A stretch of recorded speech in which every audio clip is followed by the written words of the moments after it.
Michio Suzuki had dreamed of building automobiles for so many years. In 1936, he had started his long-cherished automobile development. However, the spread of war forced Michio to abandon his dream. After 18 years, at a board of directors meeting, a decision was made to reinitiate development of the automobile finally. 6 members were chosen to form the development team. It was a young team, with the average age being just 27.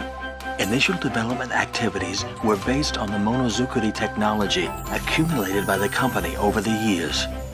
However, development didn't go as planned. Opposition grew within the company, and even the team members themselves started to have their doubts. A decision needed to be made. Company president Michio Suzuki thought through the night. The next day, he faced his team. We have got to do what we have got to do. The value of our efforts will be that much greater if we push on with limited money and resources. Development started again. September 1954, a prototype was finally completed and ready for a road test. It was decided that 2 prototype vehicles would embark on about a 300-kilometer long-distance road test to Tokyo. The first challenge of the test was to drive over the mountain area called Hakone. At the time, most of the roads in the area were still dirt tracks. It was almost unheard of for Japanese vehicles to make the journey without any problems.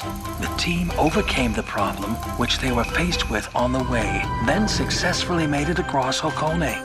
In October of 1955, Japan's first mini vehicle, the Suzulight, was launched. Records show that the first 2 Suzulights produced were delivered to local doctors. My dad was the town doctor. At the time, buying an automobile was a really bold step. Dad needed to go to patients' houses every day on his bicycle. It was tough going as he had to visit many patients even on rainy days. Dad always said that a doctor was no longer a doctor if he was late or took a day off. So one day he decided to buy a car. I remember the Suzulight arrived at our house in October 1955. It's here. The Suzulight is here. We're home. Dad worked all his life to maintain the health of his patients. The Suzulight worked by his side. There are many memories of Dad in our Suzulight. The passion of the Suzulight development team brought Michio Suzuki's dream to life. This dream continued to grow as more and more people came to love and truly depend on the Suzulight.